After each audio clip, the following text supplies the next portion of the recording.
Friends, in this video I will discuss about the multiple choice question based upon probability। तो यहाँ पे मैंने कुछ बहुत ही इम्पोर्टेंट और अच्छे क्वेश्चंस चूज़ किए हैं यहाँ पे। तो चलिए स्टार्ट करते हैं। सबसे फर्स्ट क्वेश्चन है आपका, a bag contains 8 white and 6 black balls. The balls are drawn at random one after the other. The probability that both balls are white. तो यहाँ पे एक बैग है जिसमें 8 वाइट और 6 ब्लैक बॉल्स हैं और हमने वहाँ से 2 बॉल्स निकाली हैं बैग से। पहले एक निकाली है, उसके बाद दूसरी निकाली है, तो उसकी प्रोबेबिलिटी क्या होगी। तो यहाँ पे देखिए, आप भी क्वेश्चन को सोल्व करने की कोशिश कर सकते हैं, बाकी साथ साथ मैं सॉल्यूशन भी आपको बताती जाऊँगी। तो यहाँ पे देखिए, टोटल बॉल्स आपके पास कितनी है, 8 + 6, मतलब टोटल बॉल्स आपके पास कितनी हो गई, 14 बॉल्स हो गई। तो सब पहले जब हम बॉल निकालेंगे तो फर्स्ट बॉल की जो प्रोबेबिलिटी होगी P1। तो टोटल हमारे पास बॉल्स कितनी है, वाइट बॉल 8 हैं और 8 वाइट बॉल हैं और टोटल बॉल्स कितनी है, 14। तो फर्स्ट की प्रोबेबिलिटी क्या हो जाएगी, 8/14। अब जब हमने एक बॉल निकाल ली है तो हमारे पास वाइट बॉल कितनी बच गई, 7, और टोटल बॉल्स कितनी बच गई, 13। तो जो प्रोबेबिलिटी होगी सेकंड वाइट बॉल निकालने की वो कितनी होगी, 7/13। तो जो रिक्वायर्ड प्रोबेबिलिटी होगी, required probability that both balls are white, क्या होगी, P1 × P2 मल्टीप्लाई होगा यहाँ पे, ठीक है। तो मल्टीप्लिकेशन थ्योरम लगेगी प्रोबेबिलिटी की। तो यहाँ पे आपका आंसर आएगा 4/13। तो यहाँ पे ऑप्शन आपका आएगा 5th, नन ऑफ दीज, क्योंकि यहाँ पे ऐसा कोई भी ऑप्शन नहीं है। सेकेंड क्वेश्चन है आपका, a bag contains 5 red balls, 7 white balls and 8 black balls. If a ball is drawn from the bag, the probability that the ball is either white or black. अब जहाँ पे either और की बात आती है वहाँ पे हमेशा एडिशन थ्योरम लगती है प्रोबेबिलिटी की। तो यहाँ पे आपकी एडिशन थ्योरम लगेगी।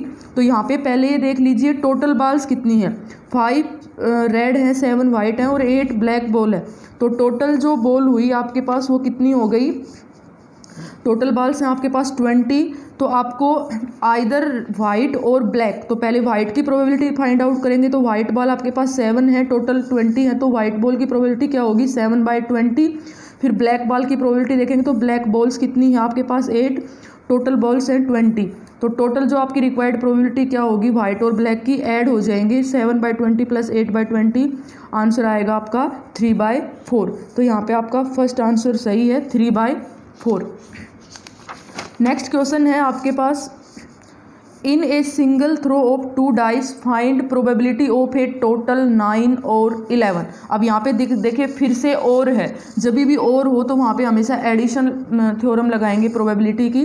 तो यहाँ पे टोटल रिक्वायर्ड प्रोबेबिलिटी क्या होगी, probability of a total of 9 plus probability of a total of 11 plus addition theorem लगेगी।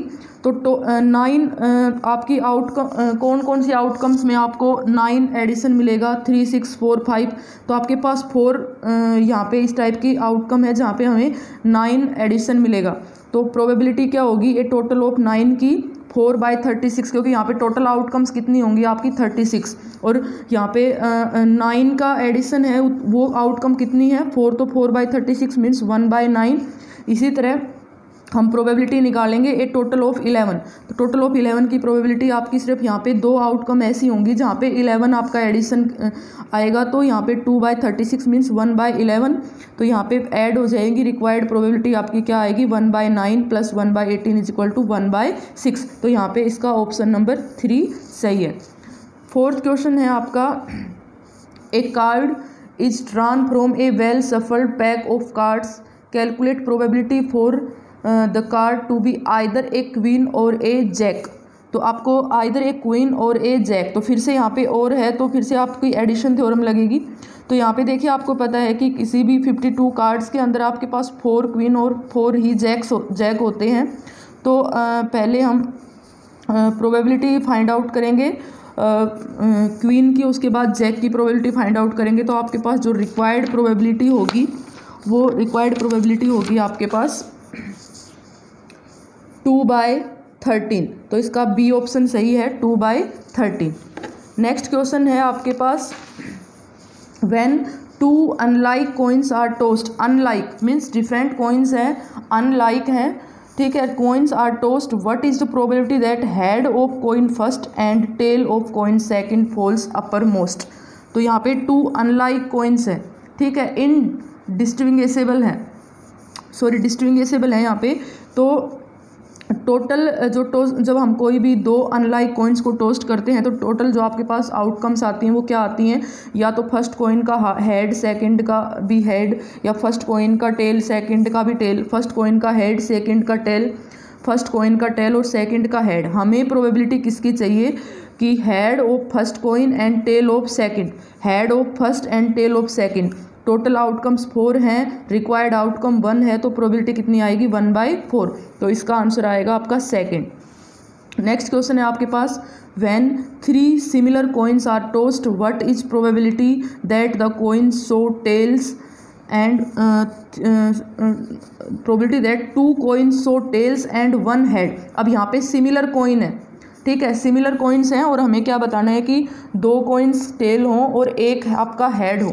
तो यहाँ पे देखिए जब हम किन्हीं भी 3 सिमिलर कॉइन्स को टॉस करेंगे तो टोटल नंबर ऑफ आउटकम्स आपकी क्या होंगी, तीनों में एच हो या तीनों में टेल हो, 2 में एच हो 1 में टेल हो, यहाँ पे भी 1 में टेल 2 में एच, 2 में एच और 1 में टेल। तो ऐसी जो आपकी कम्बिनेशन है जहाँ पे 2 टेल हेड और 1 टेल, तो कितने कम्बिनेशन आ रहे हैं आपके 3 कम्बिनेशन आ रहे हैं। इसी टाइप से 2 टेल और 1 हेड का के भी 3 कम्बिनेशन आएंगे, ठीक है। तो रिक्वायर्ड प्रोबेबिलिटी आपकी क्या होगी, टोटल कम्बिनेशन आपके 8 हैं और जो आपके रिक्वायर्ड कम्बिनेशन है वो कितने हैं 3, तो आपकी प्रोबेबिलिटी क्या आएगी 3/8। तो इसका बी आंसर सही है। नेक्स्ट क्वेश्चन है आपका, what is probability that A number 2 6 taking place by throwing 2 dice simultaneously.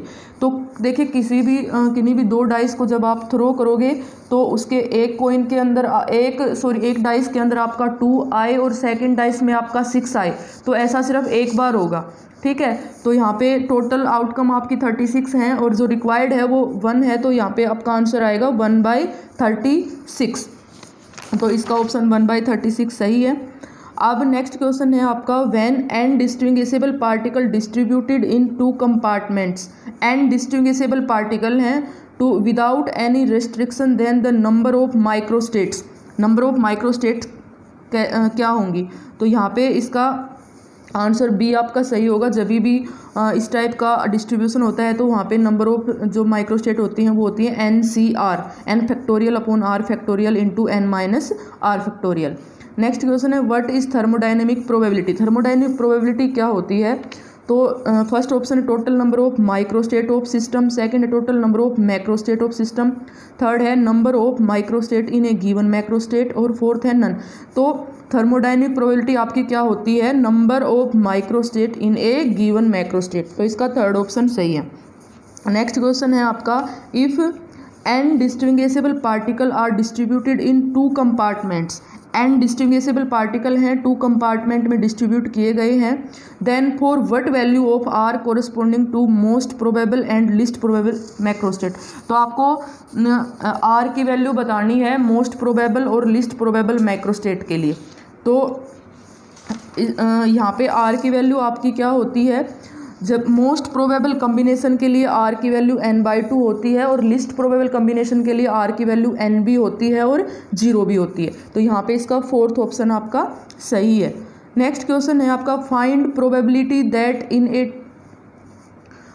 Tossing a coin 12 times we get 3 heads and 9 tails. आपको 3 और 9 की यहाँ पे प्रोबेबिलिटी बतानी है।